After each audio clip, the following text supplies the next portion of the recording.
Merci de rester fidèles au programme de l'Étoile numérique. Mesdames et messieurs, bonsoir et bienvenue à ce nouveau numéro de la Grande Électorale. Vous le savez, cette émission qui passe chaque soir depuis le 19 novembre 2023 et elle ira jusqu'à la fin de la campagne électorale en République démocratique du Congo. Je reçois pour vous spécialement un invité ce soir. Il s'agit de M. Frédéric Kitenge Kinkumba. Bonsoir. Bonsoir. Je vous signale que M. Frédéric Kitenge Kinkumba, que vous connaissez très bien comme manager du TP Mazembe, aujourd'hui je le reçois comme membre de l'équipe de campagne de Moïse Katumbi Chapwe, candidat numéro 3 à la présidentielle de décembre prochain. Vous le savez, mesdames et messieurs, nous sommes déjà à 11 jours du début de la campagne en République démocratique du Congo. Sur le terrain, Frédéric Kitenge, comment évaluez-vous cette campagne électorale en RDC?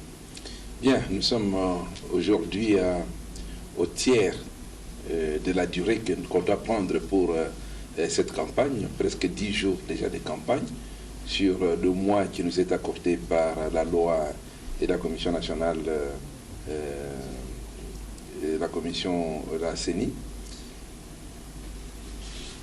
Une chose est certaine, c'est vrai qu'il y a eu 26 sur la ligne de départ, mais pour l'instant, M. Katumbi est en train d'entraîner les autres dans un marathon époustouflant. Le travail est là, mais à chaque étape, on découvre les besoins de la population. Ce qui fait qu'à chaque étape, il a l'intention de continuer. Je donne un exemple. Quand il fait Buta Isiro, il devait absolument faire Bunya et rentrer sur Goma. Mais une fois qu'il a fait Buta Isiro Bunya, mais il se rend compte qu'il doit aller à Kamituga, qu'il doit aller à Mahagi, parce que ces gens-là ont besoin d'eux. À Mwenga aussi. À Mwenga, ça c'est... À Chikapa, non, à Kindu. Il était à Kindu. Oui. On a jeté des pierres sur Katumbi. Oui. Il y a eu même mort d'homme. On a tué quelqu'un, oui. Est-ce qu'il est sûr vraiment d'atteindre même... Mangala, qui est gouverneur du Maniema, à qui on donne des tâches à exécuter et qu'il exécute, comment pouvez-vous échapper à cette fureur, à cette folie? Aujourd'hui, ils sont en train de fabriquer encore comme d'habitude. Non, vous savez, l'avocat qui est mort aurait été tabagé. Toute la colonne des gens qui marchent, vous ne voyez pas, de la Ligue des jeunes du Maniema, qui était dans la première rangée de ceux qui accompagnaient Moïse Katumbi. Et maintenant, à l'arrivée à Kindu, vous allez me dire que non, les gens qui ont utilisé cette violence ont eu gain de cause. Avec ce que j'ai vu à Kindu, un véritable plébiscite. Un véritable plébiscite. Mais dans le Kasaï, vous avez été déjà prévenu que c'est le fief du candidat Tshisekedi. Un gouverneur l'a dit tout haut. Je crois que après que ce gouverneur ait sorti cette insanité-là, et je ne sais laquelle, dire que ici c'est déjà un terrain de Fachi et que personne ne peut arriver et tout, mais qu'il proclame seulement le Kasaï une république. Et comme ça, tous les Kassaïens seront derrière Fachi. La réalité est que c'est autre chose. D'ailleurs, soyez entre nous, Martin Fayoulou est allé au Kasaï après cette calamiteuse déclaration de ce gouverneur. Vous avez vu ce qui lui est arrivé, hein? Ah non. La suite est que beaucoup de populations sont allées applaudir Martin Fayoulou pour lui exprimer qu'ils étaient là pour le changement. Le Kasaï est une province tout à fait révolutionnaire et qui a besoin des gens pour la moderniser. Mais quand on a des gens qui ne savent pas moderniser cette province, qui n'ont pour mission que de frapper, Alors que c'est une province. Parlons d'ailleurs de ces Kasaï-là. Je vais vous faire une petite révélation. Quand le président Moïse Katumbi est gouverneur au Katanga, à un moment donné, le président Kabila décide que la réunion des gouverneurs se tienne à Kananga. Oui, et tout le monde est parti à Kananga pour cette gouverneur. Et moi, j'étais à Kinshasa à ce moment-là. J'ai reçu un coup de fil du gouverneur Moïse Katumbi. Il me dit, mais est-ce que le président Kabila ne peut pas faire comme le président Mobutu? Il dit, c'est-à-dire nommer les gouverneurs et tout. Oh, donc vous êtes fatigué de diriger le Katanga, vous voulez aller où? À Kinshasa maintenant? Il dit, surtout pas Kinshasa. Moi, je dis, c'est où? Il devine. Il dit, non, je n'ai pas deviné. Il me dit, ici au Kasaï, à Kananga. Donc Katumbi, quand il était gouverneur du Katanga, avait l'intention d'être muté au Kasaï, pour être gouverneur du Kasaï. Et quelle est la raison qu'il m'a avancé? Il dit, il pleut presque toute l'année au Kasaï. Donc sur les 12 mois de l'année, vous avez minimum 10 mois où vous êtes sûr de pluie. En conséquence, comme lui c'est un fermier, vous passez le documentaire qu'il produit, en conséquence, c'est une province qu'on peut développer, et surtout en agriculture, qui doit être la priorité pour les populations. Et là, c'est le Kasaï. Alors maintenant, si les gens ne veulent pas développer cette terre, on a toujours le slogan la révolution du sous-sol, du sol sur le sous-sol, parce que maintenant le sol, c'est-à-dire l'agriculture, doit donner plus que les minéraux. Vous perdez absolument le fil d'Ariane pour avancer et développer votre pays. On a accusé Katumbi de n'avoir pas construit l'aéroport de Kolwezi, qui est la capitale mondiale du cobalt. Mais celui qui parle, chez lui, c'est la capitale mondiale du diamant. Mais Tshisekedi a oublié qu'il était issu de la capitale mondiale du diamant. Et qu'aujourd'hui, Mbujimayi va rester comme il l'a trouvé. Mais c'était quand même la période du Grand Katanga avec le boom minier. Pourquoi n'avait-il pas pensé à développer, même à créer, à construire cet aéroport, M. Frédéric? Mais ce qu'il a fait, pour cet aéroport-là, c'est lui qui a... D'ailleurs, c'est vous qui avez donné des reportages qui répondent à ceux qui sont en train de croire à leurs illusions. Et même le fruit d'aujourd'hui, et c'est ce que M. Kabila a laissé avec le gouverneur Richard. Donc, on ne peut pas, parce qu'il faut chercher la petite bête, taper sur un coin et sur un autre pour dire qu'il n'a pas fait ceci, qu'il n'a pas fait cela. Alors que, quand il arrive au pouvoir, aller à Kolwezi, c'était un calvaire. Ça relevait d'un miracle. Et on a vu comment il a fait la route. Le pont Kolwezi, le pont du Doualaba, à Kolwezi, c'était aussi un calvaire. Et je me rappelle, ce pont a été inauguré 2 ou 3 fois. Pourquoi? Parce que quand il a terminé les travaux, il a dit non, moi j'ai terminé les travaux, il faut que le véhicule passe, c'est cela, tout ça. Le gouvernement de Kinshasa l'a retardé. Moïse s'est entêté. Il a dit j'ouvre, il est allé ouvrir. Mais malgré ça, on a encore ramené le président Kabila pour inaugurer le pont du Doualaba. En ce qui concerne l'aéroport, il fallait d'abord, parce que on a dit maintenant les gros avions, ceci vont atterrir. Mais les avions n'atterrissent pas sur un aéroport parce qu'il y a l'aérogare ultramoderne qui est là. Il faut d'abord que les infrastructures, entre autres la piste d'atterrissage, soient élargies et allongées. C'est ce que Moïse Katumbi avait fait et vous avez donné des images là-dessus. Alors revenons sur le cas du Kasaï. On ne peut pas dire, écoutez, non, c'est chez nous, parce que c'est vrai, ça c'est le président Tshisekedi, qui a absolument induit ses propres frères en erreur avec cette rocambolesque histoire de Machia Moumène pour montrer que quand le vôtre est là, vous devez être avec lui. Mais non, ce n'est pas ça. Si vous êtes là et que vous travaillez, c'est pour le bien c'est pour l'intérêt de la population, c'est pour l'intérêt de la communauté, qui que vous soyez, on va vous supporter. Moi, j'ai connu des gens comme Paix à son âme, l'ancien gouverneur Conde Villa Kikanda. Oui. Il est originaire du Bandundu. Mais il a été nommé gouverneur à Goma. Et quand il est arrivé à Goma, il a travaillé au point que les habitants de Goma, la population, l'a adopté. Beaucoup plus tard, il était déjà rentré à Kinshasa. On lance les élections. quand Devila Kikanda est parti à Goma, poser sa candidature, voilà que quelqu'un de Bandundu sera élu député national à Goma. Et donc, c'est pour vous dire qu'il ne suffit pas seulement d'être originaire de quelque part pour avoir l'adhésion de la population pendant que tu ne penses pas à cette population. Et là, Katumbi le fait. Katumbi sort de ce carcan régionalo-tribaliste pour aller là où il y a le développement. Et quand il y a le développement, c'est comme ça que le pays peut se développer, c'est comme ça que la population peut respirer. Donc, actuellement, parce que c'est la question principale,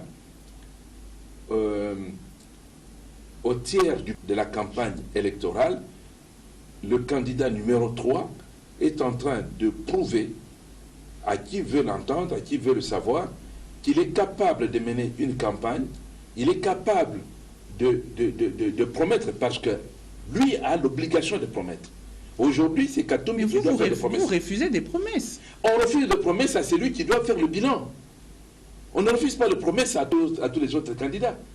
Parce que s'ils ne font pas de promesses, leur programme, c'est quoi? Le programme, c'est-à-dire, c'est l'ensemble de promesses que vous avez tissées pour dire, écoutez, voici ce que je veux faire. Quand vous avez la transformation institutionnelle, prenons par exemple le premier pilier de ce qui a été présenté lors de la présentation du programme du parti politique Ensemble pour la République. L'élection présidentielle se fasse à 2 tours. C'est marqué noir sur blanc. Est-ce que c'est ce que la population congolaise attend? Non, attendez. Monsieur Frédéric. Non, attendez. Parlons d'abord de ce programme, s'il vous plaît. On parle de la transformation institutionnelle. Il y a 4 piliers. J'ai dit sur ce dossier-là. Vous savez, aujourd'hui, ils avaient déjà promis, ils avaient déjà fait une simulation des résultats, que Tshisekedi aurait 35%, Katumbi aurait 32%, ainsi de suite. J'ai eu cette simulation-là il y a 2-3 semaines. Oui. Mais avant-hier, ils ont publié un sondage fait, je ne sais dans quelle boutique, ils ont publié. Or, aujourd'hui, partout où on passe, le peuple est en train de voir qui, effectivement, est ce cheval sur lequel il peut compter pour aller de l'avant. Alors, si on parle, entre autres, parce que ce point n'est pas le seul de la transformation institutionnelle, oui. Mais si ce point-là n'a pas été... C'est vraiment pour moi une déception que quelqu'un issu de l'opposition, issu de l'UDPS, puisse prendre le pouvoir et s'asseoir sur ce dossier-là. Parce que quand on passe au 2e tour, on augmente les chances d'avoir au moins quelqu'un qui sera élu avec un minimum de 50, quelque chose de pourcentage. Donc, qui aura une adhésion plus populaire que celui qui aura, par exemple, même maintenant, ils sont à 26. Tu peux avoir 12%, mais tu es le premier de 26, tu passes président de la République. Oui. Mais tu n'as été élu que par 12%. Revenons un peu sur le programme de Ensemble pour la République, le programme d'ailleurs de Moïse Katumbi lui-même, qui n'est pas très clair. Les gens ne comprennent pas très bien qu'est-ce qu'il dit là-dedans. Et d'ailleurs, lui-même n'a même pas eu le temps de le défendre parce qu'il ne fait que vous envoyer, vous. Qu'est-ce que Katumbi compte-t-il faire réellement pour cette République démocratique du Congo? Non, attendez, il ne faut pas dire qu'il n'a pas eu le temps de le défendre. Aujourd'hui, Katumbi est en train de parler seul au peuple. C'est lui-même qui passe. C'est lui qui a été à Kisangani, qui a été à Bouta, qui a été à Isiro, qui a été à Bunia, qui a été à Mahagi, qui a été à Goma, qui est passé par Bukavu et qui est descendu à Kindu, qui était aujourd'hui à Kamina et à Moba. Donc c'est lui-même. Il n'y a personne qui est là pour parler au nom et à la place de Katumbi. C'est lui-même qui parle. C'est lui-même qui vous dit ce qu'il faut faire.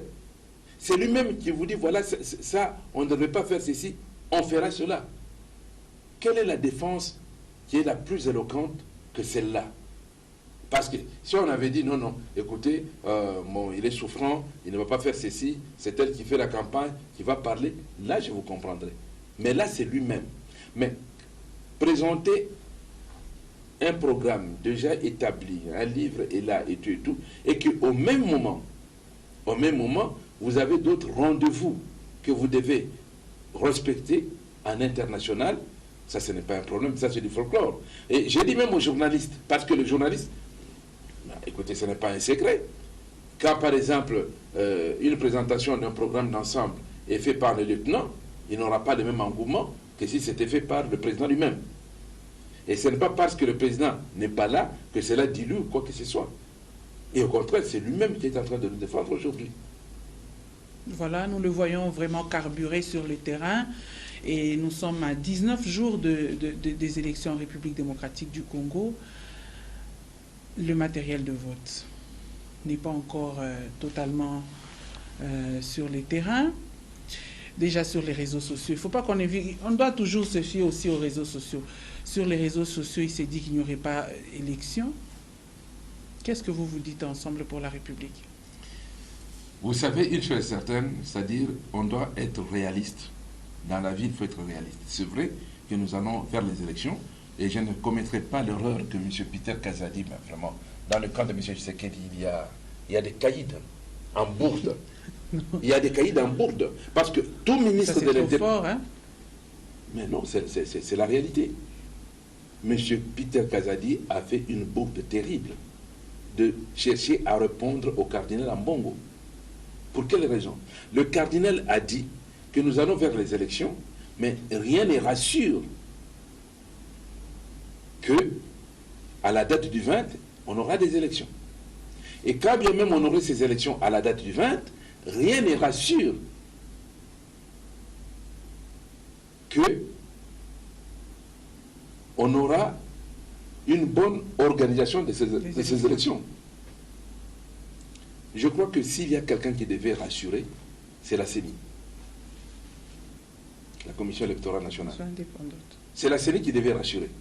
Mais qu'est-ce que mouche a piqué M. Peter Kazadi, avocat de son État, pour aller répondre au cardinal?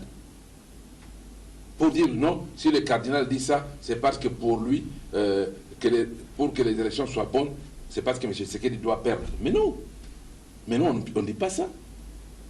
C'est vrai que M. Tshisekedi a de sérieuses difficultés à avoir l'élan. On a encore du temps, il peut récupérer. Il peut récupérer le terrain qui est en train de lui échapper maintenant. Il peut récupérer et partir. Rien ne dit qu'il peut. Non, nous sommes des sportifs. On doit savoir que tous les résultats sont possibles.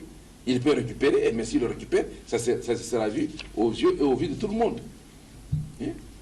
Ce n'est pas maintenant qu'on va nous dire non, on arrête ici pour aller à la COP, et parce que ceci, parce que là. Hein? Mais il a décommandé. Bon, très bien. Non, il ne part plus. Il ne va plus partir, il va continuer avec sa campagne. Ah, mais voilà, justement, parce que là aussi, les gens ont décrié. Merci pour l'information, parce que je ne l'avais pas, je ne suis pas dans les secrets de ce camp-là. Donc, bref, le cardinal ne s'est pas tué, parce qu'attention, Ambongo, ce n'est pas quelqu'un sur qui il faut marcher sur le pied. Il a dit, mais je ne pouvais pas m'imaginer que dans mon pays, un ministre, surtout de l'Intérieur, peut parler comme un homme de la rue. Et là, on s'est tué. Parce que quelqu'un dit, est-ce que c'est sûr, il y aura des élections? C'est une interrogation tout à fait légitime. Et vous êtes en droit de vous la poser parce que, quand on regarde, on a demandé qu'on donne des listes des électeurs. On nous sort maintenant les nombres. Oh, il y a autant, il y a autant, il y a autant, autant. On va avoir des listes. Les cartes d'électeurs, la mienne, je l'ai eue. Et au moment où je vous parle, je ne peux rien lire. Les cartes d'électeurs. Mais vous tenez quand même à aller aux élections malgré tout cela. Il ne faut pas qu'on dise, parce que maintenant il y a une expression qui n'est plus d'usage. Hein? Opposition à péter. Vous entendez encore ça? Hein? Opposition à péter. D'ailleurs, eux-mêmes, dans une réunion qu'ils ont faite au Fleuve Congo Hotel, mais l'ancien ressortissant, pas l'ancien ressortissant, l'ancien président, il était président de quelle commission là, hein, du côté de l'Est. Il a parlé. Il a dit, nous avons vu les images où notre principal adversaire est en train de se rendre à Kamituga chez nous. La route n'est pas bonne. Et la dame a même ajouté en disant, comme on n'a pas aménagé cette route, donc c'est un tapis vert qu'on déroule pour notre principal adversaire. Ah, donc maintenant on reconnaît qu'ils ont affaire à un principal adversaire. Il n'y a pas longtemps on nous disait qu'il ne représentait rien. Katumbi c'est rien du tout. C'est rien du tout. C'était l'opposition à péter. Opposition à péter, tu es tout. Dès qu'il y a quelque chose de Katumbi, non, il ne faut même pas compter, ça n'ira pas. Aujourd'hui, je vais voir quelqu'un qui veut passer à la télévision dire que Katumbi c'est rien. Pourquoi? Parce que monsieur est monté au créneau. Il est en train de prouver de quoi il est capable. Il est en train de résoudre les problèmes en disant ça ne peut pas se faire comme ceci, ça doit se faire comme cela. Quand on parle de mensonges, Katumbi n'a rien inventé. Il n'a rien inventé. On nous avait fait comprendre qu'à Nairobi, il y avait un consensus que maintenant Vital doit supporter Félix et que dans 5 ans, c'est Vital qui serait président de la République, candidat président de la République. Il a demandé à Bukavu, c'est le chef de Vital Kamerhe. Il a demandé à Bukavu, mais dites-moi, est-ce qu'aujourd'hui, le président Kamerhe est candidat président de la République? Donc ils nous ont menti. Qu'est-ce qu'on a inventé dans tout cela? On a dit tout simplement ce qui existe. On n'a rien inventé. Donc, c'est bien de dire opposition est à péter, il ne faut rien et tout et tout. Il y a même des gens qui m'appelaient, qui ferait s'il vous plaît, mais dites au président de rester seulement dans les affaires et le sport. Mais pourquoi il va perdre son temps en politique? Aujourd'hui, on vient de se rendre compte que non. C'est un crack dans cette politique-là. C'est un crack. Et ce n'est pas facile de prendre une province comme le Katanga et l'amener là où il l'a amené. Rien que la route de Kasumbalesa ici. Quand il a ouvert cette route et qu'il a rentabilisé le péage, tout de suite, le gouvernement central a récupéré les péages. Pour dire non, nous prenons, on va commencer à vous rétrocéder vos 40%. Mais qui parle encore des 40% qu'on doit rétrocéder aux entités décentralisées? Il avait aussi beaucoup pleurniché à l'époque pour les 40%. Pleurniché, je ne vous autorise pas ces termes-là, mais il a réclamé, c'était son droit. Il a réclamé. En fait, Moïse Katumbi n'est pas quelqu'un à cacher ou à maquiller une vérité. Quand vous ne lui donnez pas, alors qu'il doit travailler, vous ne lui donnez pas. Voilà la réalité. Il n'a pas reçu les 40%, il a travaillé en deçà des 40%, il est parti et la situation ne s'est pas améliorée. Peut-être le gouverneur Kiaboula reçoit l'argent, mais s'il recevait l'argent, il n'aurait pas autant de mois d'arriéré qu'il a. Soyez entre nous. Voilà, nous allons vers les élections du 20 décembre. On va voir c'est dans quelles conditions avec cet élément.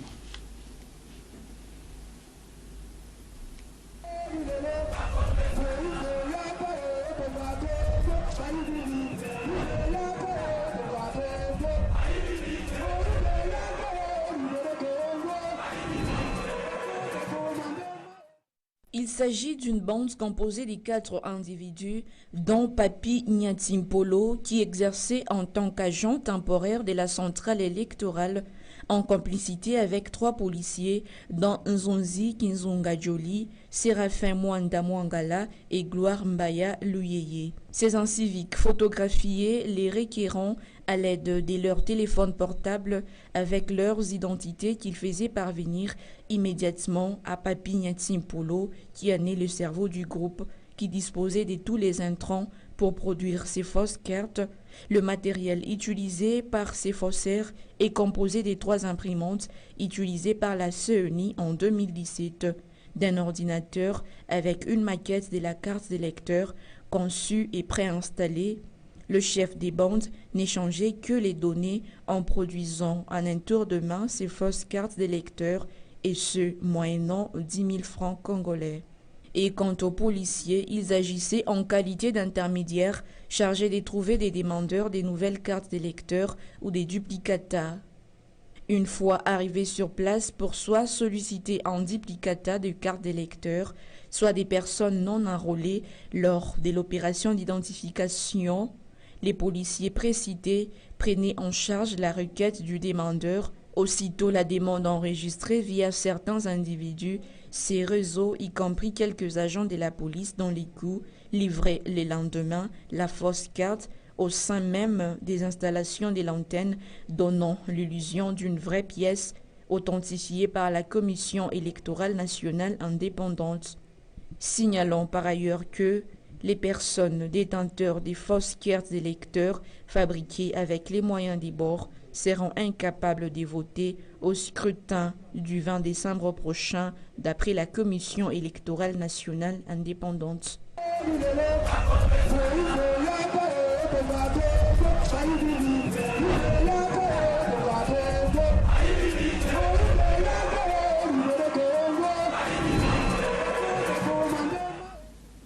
Monsieur Frédéric Itengue, membre de la campagne, de l'équipe de campagne du candidat numéro 3, avec ce que vous venez de suivre, comptez-vous toujours aller aux élections?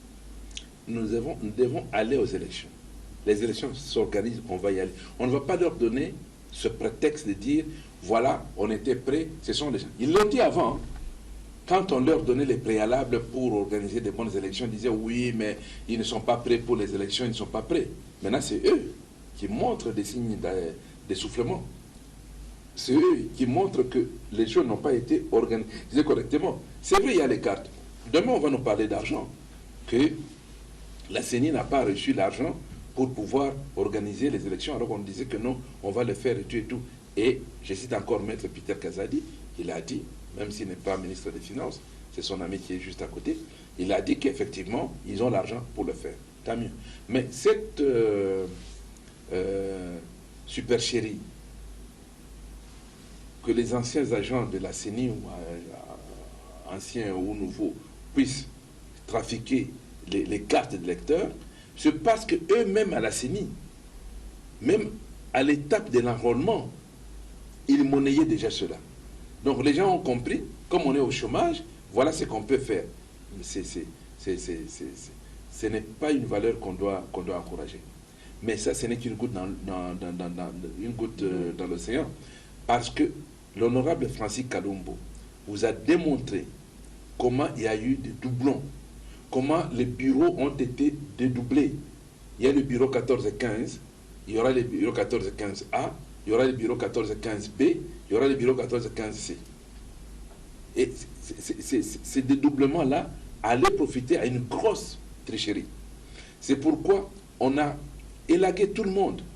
On a demandé à ce que le fichier soit audité par l'OIF, l'Organisation internationale de la francophonie. Là, on a refusé catégoriquement. On a refusé catégoriquement. Mais aujourd'hui, on se tape les torses pour les infrastructures sportives construites à l'occasion des Jeux de la francophonie qui ont été financées par l'OIF. Et tandis que la partie congolaise a été tout simplement détournée. Mais Jules Alenguite, je ne sais pas qu'est-ce qu'il est en train de faire là où il fait, parce qu'on nous dit les détournements, et ça s'arrête là. La partie congolaise a détourné son propre argent.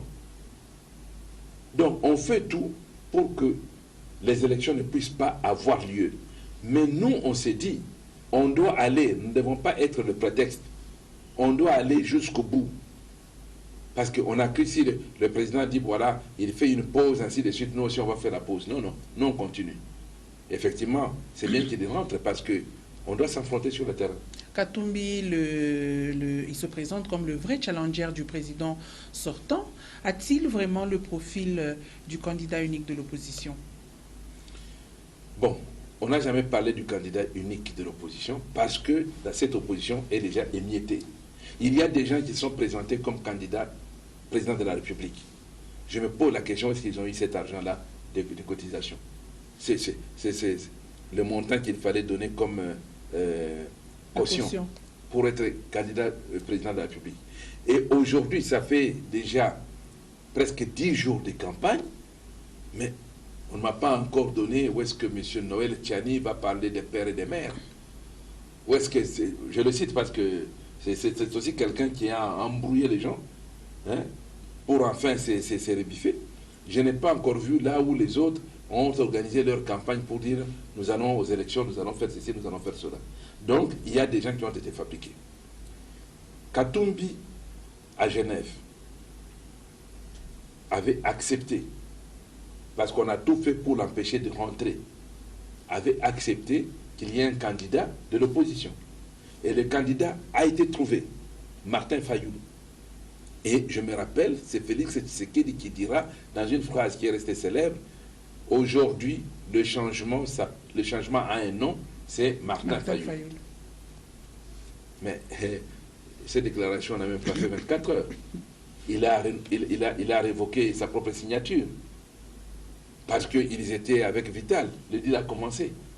Et aujourd'hui, on voulait refaire la même chose.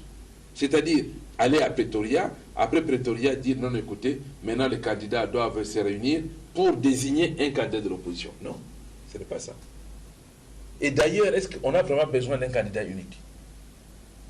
Si les violons ne s'accordent pas, on n'en a pas besoin. Je vais vous expliquer. On n'en a pas besoin. Pourquoi? Parce qu'ils sont à 26. Vous alignez tous les 26. Bon, celui qui aura le plus de voix, il est déclaré président de la République. Mais aujourd'hui, les candidats sont tirés. Parce que je vois même quelqu'un là, excusez-moi les termes, ça c'est du théâtre, de Théodore Ngoy. Théodore Ngoy, il a été. Mais il était candidat avant vous? Attendez. Non, je vais parler de son théâtre. Il a été candidat, là où on a empêché Moïse d'être candidat. Tu comprends? C'est normal. Mais il a été candidat ici, à l'élection du gouverneur du Katanga. Il était candidat contre Moïse Katumbi. Sur les 112 voix, Théodore Ngoy avait eu combien? Voilà. Alors maintenant, j'ai dit le théâtre de Théodore Ngoy. Théodore Ngoy passe, il profite. D'abord, il avait fait un autre simulacre, hein, de dire, écoutez, voilà, on est venu me corrompre, me donner l'argent pour que je fasse ceci, je fasse cela et tout et tout. Bon, je ne sais pas quel théâtre il voulait faire, quel public il voulait vraiment égayer. Maintenant, il revient, sérieusement, pour dire, mais comment vous allez voter quelqu'un qui veut être candidat à président de la République, alors que son propre fils est député en Zambie. Ce monsieur Théodore Ngoy, avocat de son État, pasteur par ses heures perdues, karatéka ou judoka ou je ne sais quoi, dans les arts martiaux, tout ce qu'il veut, c'est lui qui a déclaré ça. Et qui nous dira par la suite. Ce n'est pas vrai. Oui, c'est Théodore Ngoy, je le cite. Je dis, ce n'est pas vrai ce qu'il a dit. Non, c'est embêtant parce que qu'est-ce qu'on a répondu? On a sorti. En fait, ce n'est pas nous qui devons donner la preuve de cette fausseté. C'est eux qui doivent apporter la preuve de leur vérité. Quand tu déclares quelque chose, mais prouve que c'est vrai. Tu comprends? Ce n'est pas moi, ce n'est pas nous qui devons dire non, non, c'est faux. C'est eux qui doivent montrer que c'est vrai. Il n'a fait que déclarer. Or, ils sont au pouvoir.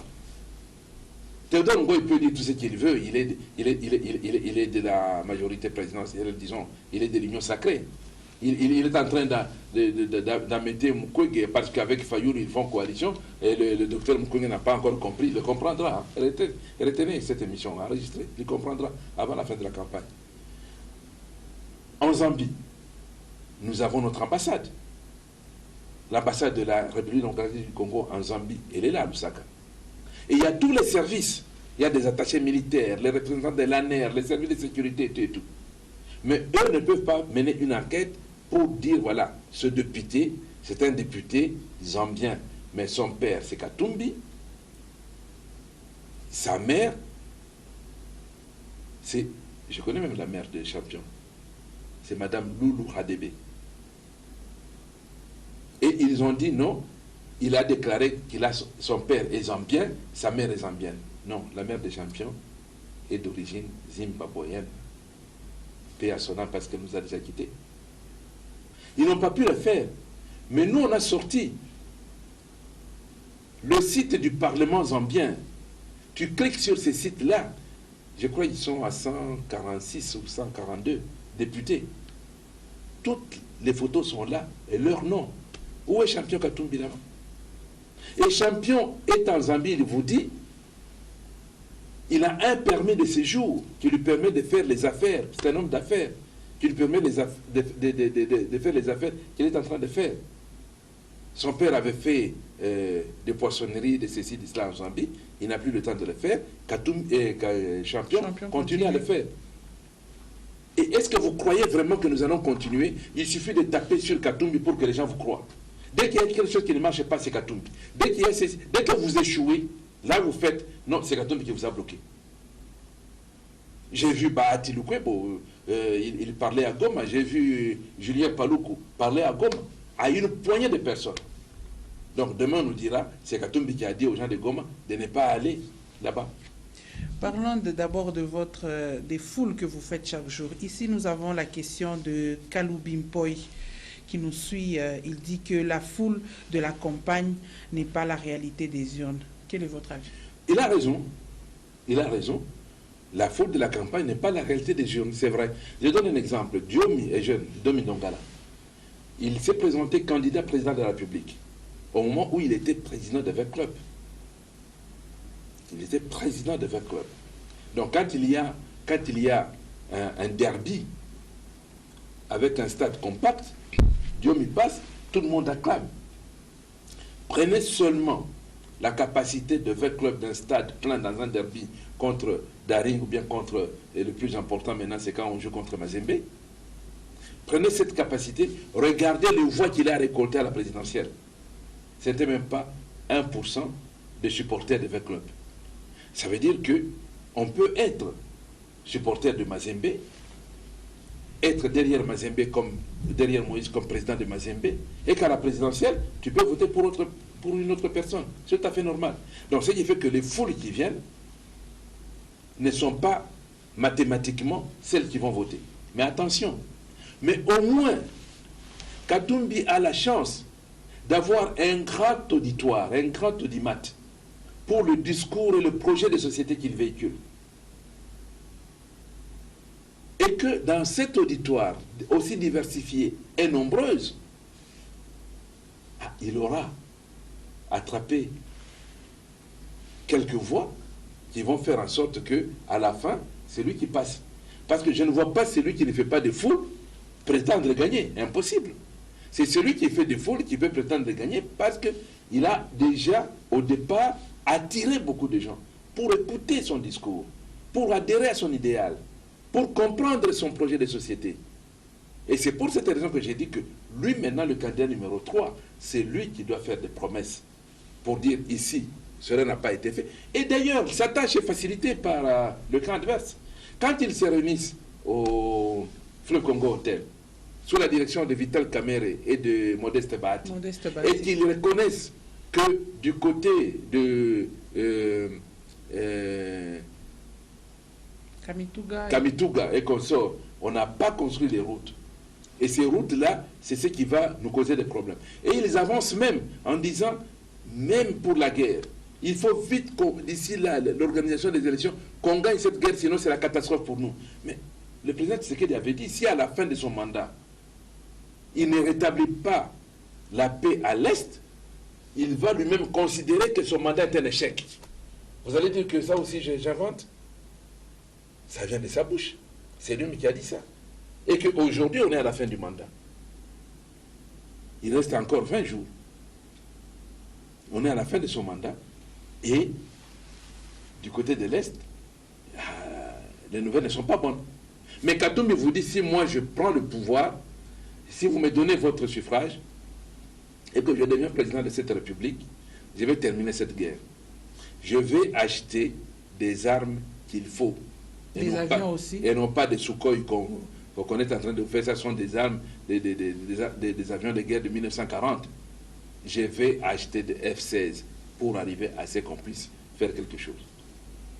Il a promis également des avions. Oui, c'est ça les F-16, ce sont des avions. Est-ce que vous aidez, l'équipe de campagne de Katumbi, vous l'aidez à prendre note de ses promesses, ou bien lui-même il prend note de ses promesses pour qu'on ne retombe pas dans ce que vous êtes en train de... Je ne peux pas vous dire ce qu'on fait. Parce que c'est aussi la question de Joël Momat qui nous suit. Je ne peux pas vous dire ce qu'on fait parce que cette émission, en me voyant déjà à l'antenne, je vous assure, on a déjà appuyé les records.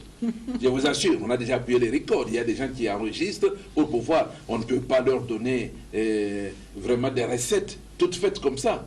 Non. On ne peut pas leur donner des recettes. Et je ne vais pas dévoiler ici notre plan de travail. Je vous dis ce qui se passe. Ce qui se passe, c'est cela. Et que quand Katumbi fait quelque chose, vous voyez, vous allez dire oui, c'est vrai, mais vous savez, quand je vois les gens de Kalemi sur la Lukuga, en rentrant après le meeting de Katumbi, l'expression du visage, et tu vois que les gens sont heureux d'avoir écouté au moins un discours qu'ils entendaient. Ce n'est pas ce discours dit non, écoutez, les gens qui sont en train de vous mentir, ce sont les candidats de l'étranger. Et ils veulent prendre le pouvoir pour le mettre à l'étranger. Mais non, mon cher ami. M. Tshisekedi a passé son temps à l'étranger pendant que Katumbi était au village. Et aujourd'hui, le prétendu candidat de l'étranger, il a, je ne sais pas comment je peux qualifier la maison de Kachobou ou le village Kachobou. Ça, c'est au village. C'est pas seulement chez lui, c'est tout le village Kachobou. Madame, vous avez déjà été à Kachobou. Je n'ai rien à vous apprendre. Kachobou, les rues de Kachobou sont éclairées. Il a mis des panneaux solaires. Et j'ai vu sur Nyota, vous avez passé un reportage de jeunes Kassaïens qui sont allés à Kachobou pour travailler à la rizerie de chez Katumbi.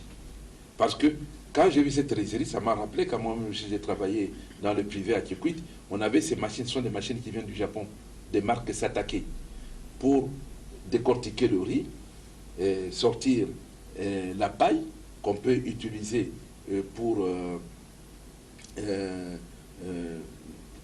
les chaudières. Le riz qui reste, ça s'appelle le riz cargo parce qu'il est jaune. On peut encore le nettoyer pour faire le riz blanc. Et comme ça, le son de riz qu'on récupère, on peut nourrir le bétail pour l'élevage. Et j'ai vu des jeunes Kassaïens qui sont là en disant, nous, on est venus ici pour travailler parce que ça nous permet de gagner la vie. C'est ce qu'on veut. Et ça se fait ici. Rappelez-vous ce que je vous ai dit en début d'émission du Kasaï, actuellement on appelle Kasaï central, de Kasaï central, où il y a une pluviométrie assez élevée qui permet à ce qu'on puisse produire. Nous sommes ici au Katanga. Madame, vous savez que le cuivre, quand il monte, le prix idéal est de 8 000 $ la tonne. 8 000 $ la tonne de cuivre. Ça veut dire 8 $ le kilo. Parce qu'une tonne, c'est 1000 kilos. C'est-à-dire 8 $ le kilo. Allez aujourd'hui dans une boucherie, même au marché, le kilo de viande a dépassé le prix de 8 $. Il est au-delà de 8 $. Ça veut dire que si dans toute la République, là où nous avons la possibilité de faire des pâturages, d'élever, de faire ceci, de faire cela, ce sont des carrés miniers qu'on aura constitués. D'où la revanche du sol sur le sous-sol.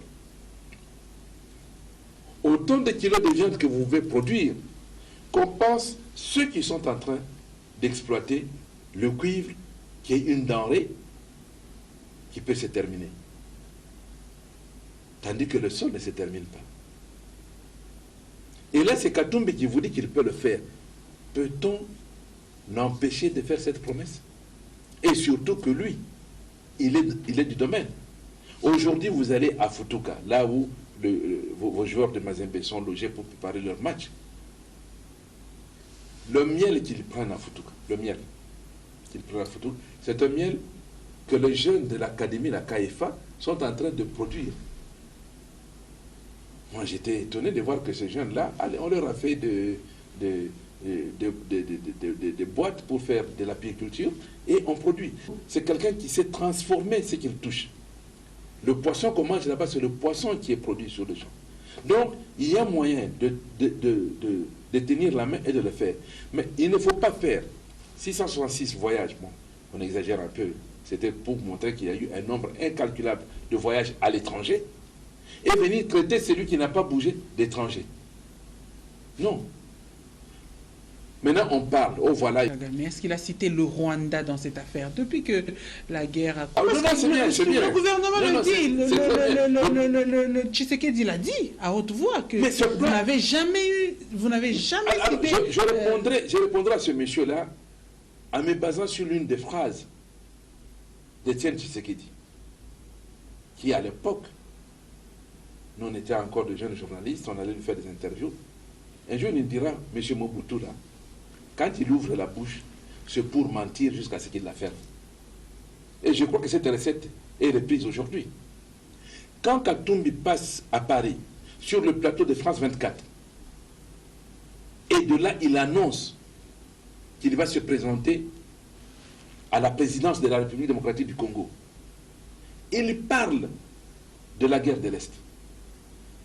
Et il dit que ce soit le Rwanda, le Burundi ou l'Ouganda, parce que maintenant vous semblez ne pas citer le Burundi et l'Ouganda. Là, c'est avant même qu'il se présente là-bas, il l'a dit. Il a cité. Et depuis, il le dit. Et même maintenant, il le dit toujours. Et il dit les armes qu'il va acheter, les avions qu'il va acheter, c'est pour lutter contre cette agression-là. Mais on vous dit aussi que cette agression n'est pas seulement extérieure, elle est aussi intérieure. Il y a des ministres qui aujourd'hui sont au gouvernement et qui entretiennent des milices privées. Vous ne les avez Mais jamais... c'est pardon. Vous n'avez jamais condamné ça? Si, le président de l'Assemblée avait dit à ses collègues députés de quitter les groupes rebelles. Vous l'avez condamné? On a condamné Mbosso quand il a dit ça? Jamais. Quand tu dis une bonne chose, on applique. Mais lui, du haut de l'Assemblée nationale, il demande à ses collègues de quitter les groupes rebelles. Celui, le président de l'Assemblée. Mais il ne les met pas en accusation. Par contre, il va mettre les gens du FCC en disant qu'ils ont été absents. Mova, tu pars. Inago, si tu pars. Non, Inago, si a été retenu. C'est... Mouchebekwa, tu pars, c'est dit tu pars. Mais ceux que lui-même a cités, qui doivent quitter le groupe. Mais aujourd'hui, on a cité des gens. On a cité le ministre de l'Enseignement supérieur, Mouindo. On a cité Julien Paluku. On a cité Mboussa Nyamwisi. Alors, pourquoi on a peur d'eux? Mais ceux qui condamnent Moïse de ne pas citer Kagame, je prends le cas du ministre de l'Information, Patrick Mouyaya. Mais ce n'est pas lui qui nous abreuve de selfies où il est avec Kagame. Patrick Mouyaya nous abreuve de selfies où il est avec Kagame. Là, on trouve normal. Pas plus tard que la semaine dernière, je ne sais pas où est-ce qu'ils étaient trouvés, je suis vraiment plongé dans la campagne de mon président, mais j'ai vu Kagame tapoter sur l'épaule de Kamere. Ce n'est pas Kamere qui est parti au Rwanda avec un troupeau de vaches pour célébrer le mariage d'un fils de James Kabarebe. Ils ont vu Katumbi là-bas. Ce n'est pas lui qui est parti là-bas. Et ce n'est pas le président Félix Tshisekedi qui, à Goma, reçoit le président Kagame pour signer des accords qui ne sont pas respectés ici. Ce n'est pas lui qui a donné de l'or au Rwanda pour sa raffinerie. Le Rwanda raffine de l'or qui ne produit pas. Et tout ça, vous dites, non, non, c'est rien. Il faut seulement citer. Vous savez, la guerre d'agression que le Rwanda nous impose, mais la guerre d'agression nous est imposée par le fait que le trésor public est saigné matin, midi, soir, sous prétexte qu'on va à la guerre, même pour organiser les élections. On va vous dire, oui, nous sommes dans l'état de guerre, on n'a pas l'argent parce que l'argent va à la guerre, l'argent va à la guerre, l'argent va à la guerre. Mais en réalité, il n'y a même pas un centimètre qu'on nous dit, vous savez, depuis qu'on a commencé, il y a ce centimètre carré qu'on a déjà récupéré. Mais l'argent part toujours. Et vous croyez que dans ce contexte-là, il n'y a que cette récitation, c'est Kagame, c'est Kagame, c'est Kagame. Mais arrêtez de nous abrutir. On ne peut pas accepter cela. Nous allons revenir aux élections. En 2018, Moïse Katumbi à l'exil a demandé à la population congolaise de voter pour Martin Fayoulou. Il n'a pas gagné les élections de 2018. Est-ce qu'aujourd'hui, non, madame, non, là, je vous arrête d'abord là-bas. Je vous arrête là-bas parce que Le ministre français des Affaires étrangères, c'est M. Yves Le Drian. Oui. Le président français de la République, le président de la République française, c'est M. Emmanuel Macron. Et vous avez eu ces tours de passe entre les deux présidents à Kinshasa, où Macron a dit, effectivement, il y a eu un arrangement à l'africaine. Et aujourd'hui, on nous a sorti un compromis qui a été fait entre le camp Kabila et le camp Tshisekedi pour lui passer le pouvoir. Monsieur Nanga, président de la centrale électorale à l'époque, est aujourd'hui en exil. Et il a fait des révélations là-dessus. Donc, Martin Fayulu, même si aujourd'hui, je sais que peut-être on l'a mis dans des situations qui ne permettent plus de revendiquer la vérité des urnes, qui ne le permettent plus de se proclamer toujours président élu, a toujours dit que c'était lui le président élu. Et qu'allez-vous faire, vous, pour contraindre ce qui est arrivé? Mais c'est là que dans toutes les campagnes que le président Moïse est en train de faire, il appelle la population à être vigilante. Que le témoin reste là-bas jusque parce qu'aujourd'hui, il est établi que chaque bureau de vote, à la fin des opérations de vote, doit absolument centraliser ces opérations-là pour donner les résultats de ce bureau par bureau.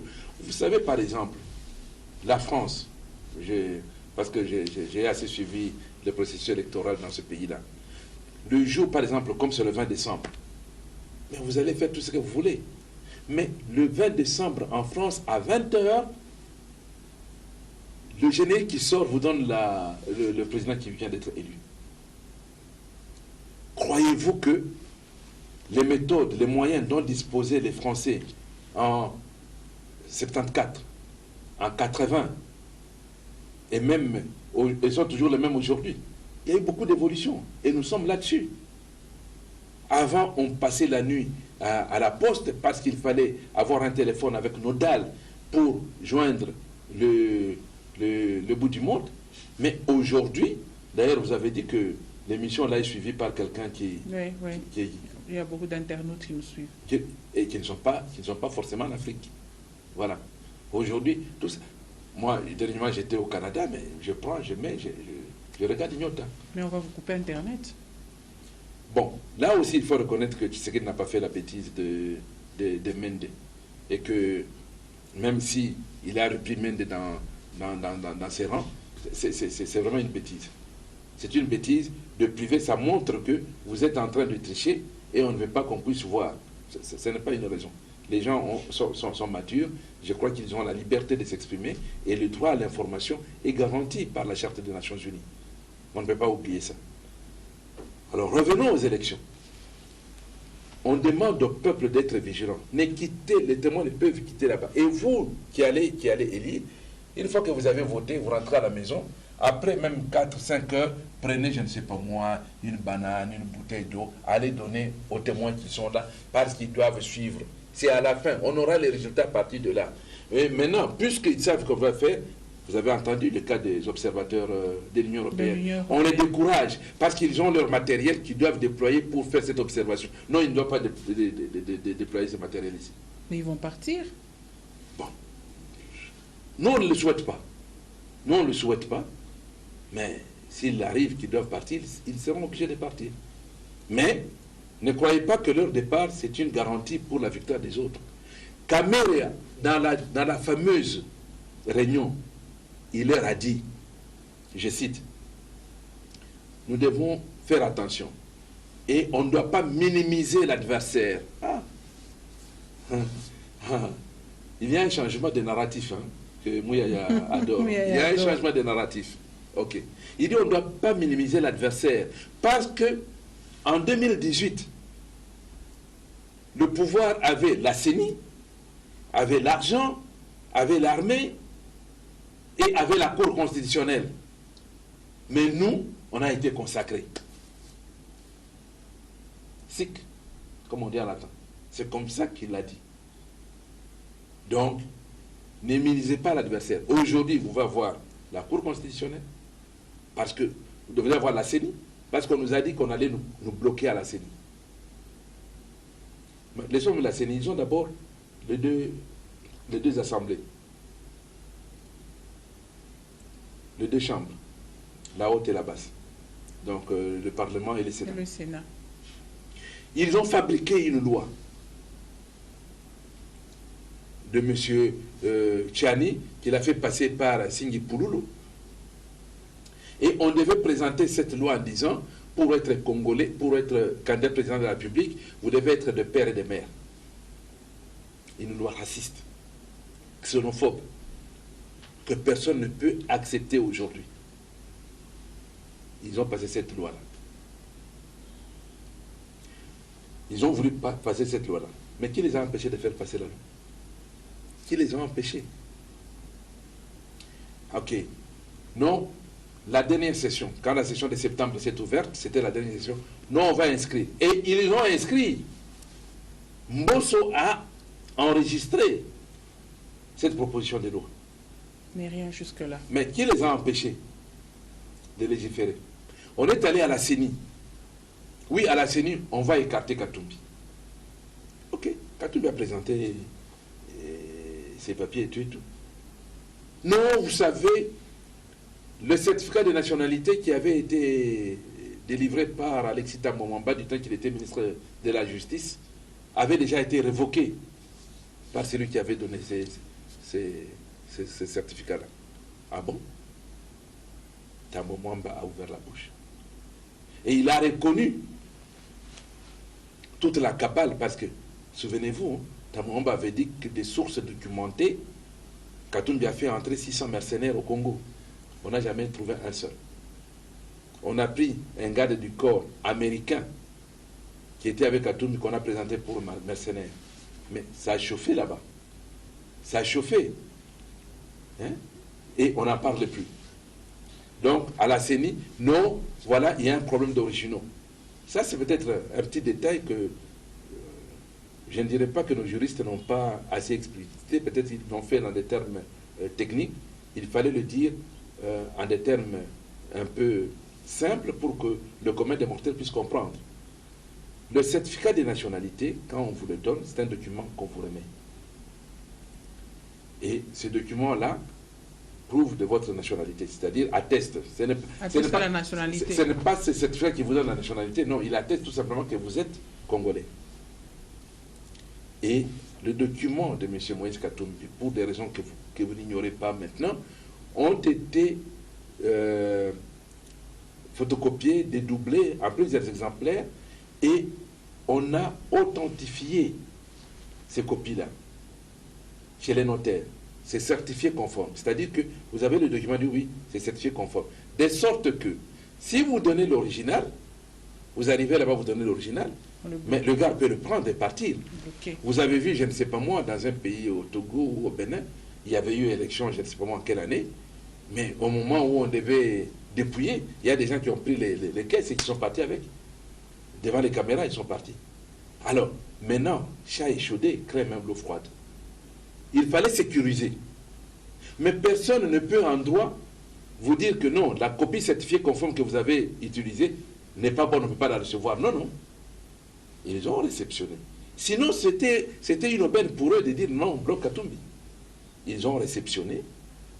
Et puis ils ont dit non, non, on a besoin de l'original. Il n'y a pas de problème. De Lubumbashi est à 2000 km. Un jet peut faire ce travail-là et vous avez l'original. Ça a été fait. On est parti de là à la Cour constitutionnelle. On a dit, bon voilà, justement, les gens qui ont été nommés à la Cour constitutionnelle, c'était pour cette tâche-là, cette besogne. Que le jour que le dossier viendra, allez vous le bloquer. Et paf, il y a des gens qui ont porté plainte. Il y a même un qui a porté plainte, et à la fin de sa plainte, il demande que non, comme M. Katumbi connaît bien les choses, je voudrais qu'on fasse, qu'on prolonge la période pour faire les élections et que moi on me nomme ministre de la Justice et que M. Katumbi soit ministre des Affaires étrangères. Cette plainte a été écartée. Qu'est-ce qui est resté encore? Vous allez contester sa nationalité? Très bien, elle est là.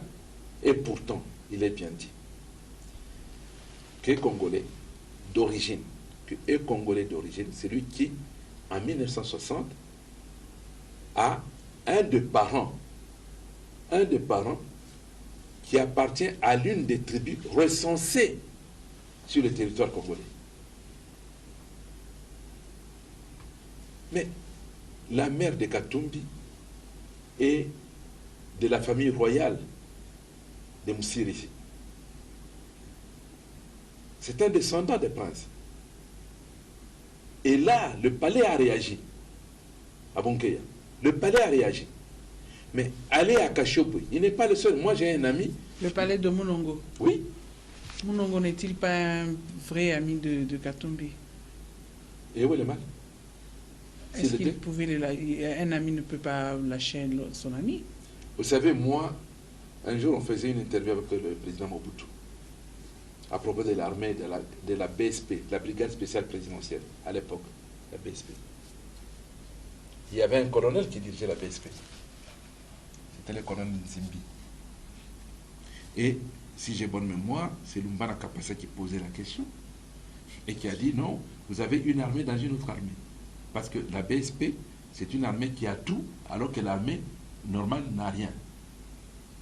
Il a expliqué que c'est un phénomène d'illusion parce que la BSP s'occupe de la présidence de la République. Ils ne sont pas nombreux pour une tâche spécifique. Ce qui n'est pas le cas du reste de l'armée. Et Lumbana continue en disant, mais de toutes les façons, celui qui est à la tête de la BSP, c'est votre neveu. La réplique du maréchal. Et c'est pour cela qu'il le mérite moins. Mais Mounongo, c'est un chef coutumier qui est de la famille régnante et qui sait que Katumbi est membre de cette famille. Doit-il se taire au motif qu'on dira que non, il a défendu, non pas son ami, mais je crois il doit être son neveu ou son cousin, quelque chose comme ça. Doit-il se taire? Mais non, il ne peut pas. Il ne peut pas. Il va le dire parce que il est de la famille et il le sait. Mais présenter la maman Virginie comme une Zambienne, de quel village? D'où?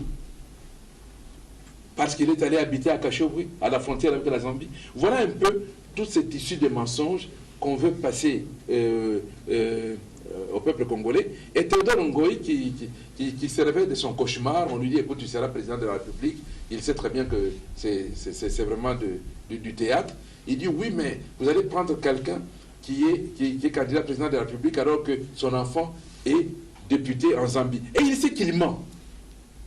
Il sait qu'il ment. Moi, je l'ai dit à haute et intelligible voix. Il vous écoute, il vous suit. Ben, on se connaît, il a même mon numéro de téléphone, il peut appeler. Théodore Ngoï a menti. Pourquoi? Parce qu'il faut tout simplement discréditer Katumbi. Et vous allez dire, voilà les gens, ce conglomérat des politiciens, qu'il faut prendre pour nous donner un candidat unique de l'opposition. C'est ça l'opposition. Il y a même un qui a dit, oui, mais si vous ne votez pas pour moi, mais vous votez pour moi Namboka. Oui, ça a été dit. C'est ça, nous retournons en arrière. Et est-ce que vous savez au moins qu'aux États-Unis, ils ont eu maille à partir avec un certain Oussama Ben Laden. Il a fallu qu'un Africain, Barack Obama, africain, son père est du Kenya. Il est devenu américain, non pas parce que sa mère était américaine, c'est tout simplement parce qu'il est né aux États-Unis. Et c'est lui qui va terminer cette guerre. Moi, un jour, j'ai fait une grande interview avec le président Léon Kengwa-Dondo, c'était à Bruxelles. Et pendant qu'on préparait l'émission, il nous a parlé de la rigueur. Vous savez que Kengo, quand il était Premier ministre, on l'a qualifié d'homme de la rigueur. Ne vous en faites pas. Si vous voyez M. Kengo, vous l'appelez homme de la rigueur, ne croyez pas qu'il va sourire. Hein. Il ne va pas sourire, parce que c'est vraiment péjoratif pour lui. Pourquoi? Parce que au moment où ils ont eu un financement de la Banque mondiale et du Fonds monétaire international qui vous donne de l'argent avec des conditions bien précises. Vous devez faire ceci, vous devez faire cela. C'est pourquoi sur le plan financier, Katumbi est en train de dire qu'on doit réduire les trains de vie. Quand vous avez 500 députés qui vous touchent chacun 21 000 $, et que maintenant les gens croient que le travail c'est d'être député. Et c'est pour cela qu'on en a 23 000 candidats. Ah oui, c'est tout à fait normal. On a 23 000 candidats. J'ai même vu que même ici à Nyota, la rédaction s'est dépeuplée. Tout le monde est allé se présenter comme candidat député parce qu'il y a 21 000 qui pointent à l'horizon. Nous chutons, M. Kitenge, avec cette émission. Une question. Comment vous sentez-vous d'abord en tant que membre de l'équipe de campagne de Moïse Katumbi aujourd'hui? Salomon Itikalonda en prison. Chérubin Okende n'est pas encore enterré. Et tout récemment, le patron de la jeunesse de l'ensemble dans le Maniema décédé. Non, ça fait mal. Ça fait très, très, très mal. Arrêter Salomon au motif, qu'il a des âmes et qu'il pouvait faire, je ne sais même pas. Je ne sais même pas si Salomon peut. Il voit un cancre là qui passe et le piétiner pour le tuer. Ou bien taper pour taper une mouche. Je ne sais pas. Là ils n'ont fait aucune étude pour trouver quelle est la faille par laquelle on pouvait attraper Salomon. Mais ce n'est pas là. Ça, c'est une injustice terrible. Vous savez que quand on fait une injustice comme ça, envers une personne qui sait dans son âme qu'il est innocente, ce n'est pas bon. Ça peut se retourner contre vous. C'est une méchanceté gratuite envers Salomon. Et puis après, prendre son téléphone, dire écoutez, non, on a trouvé le numéro de tel dans son téléphone, on a trouvé ceci, on a trouvé cela, donc il est en connivence avec l'M23. Mais les gens de l'M23 vous disent qu'ils ont passé 6 et 14 mois à Kinshasa, logés, nourris, véhiculés et entretenus par M. Tshisekedi. Vous allez trouver seulement un message que quelqu'un a été instrumentalisé pour envoyer à Salomon, pour dire voilà, il est avec la M23. Et ça, cette piste-là, vous ne la suivez pas. Non, il y a quand même un minimum qu'il ne faut pas dépasser. C'est une injustice terrible. D'ailleurs, avant même d'entrer dans votre studio, et même en sortant, heureusement que vous me rappelez, je dois vite faire un message à Kinshasa parce que demain, il y a un avion qui va à Kindu. On doit amener le matériel de campagne de Salomon qui doit aller à Kindu parce que, comme vous le savez, Salomon se retire de la députation nationale au profit de Matata et lui reste à la députation provinciale et Matata se retire aussi de la députation provinciale. Maintenant que je le dis, que j'apprenne que demain, à l'aéroport, on a arrêté les effets de campagne de Salomon. Parce qu'il est ça maintenant, qu'il les fasse. C'est un manque vraiment de maturité. Vraiment, le cas de Salomon, c'est un exemple parfait d'une injustice qu'on fait à un innocent. Et ce n'est pas bon. Ce n'est vraiment pas bon. Et que moi, je vous parle, la santé de Salomon n'est pas bonne. Il fait un effort. Même quand vous allez lui rendre visite, Salomon fait un effort pour ne pas vous donner des signes qu'il souffre. Et ça, c'est sa nature. C'est sa nature. On sait qu'il souffre. Mais, lui faire ce qu'on a fait, c'est vraiment... Non, ce n'est pas de cette façon-là qu'il fallait attaquer Katumbi. Parce qu'on sait. Là, c'est Katumbi qu'on attaque. Mais oui, mais écoutez, si Salomon n'était pas derrière Katumbi, on l'aurait arrêté. Pas du tout. Pas du tout. On a affaibli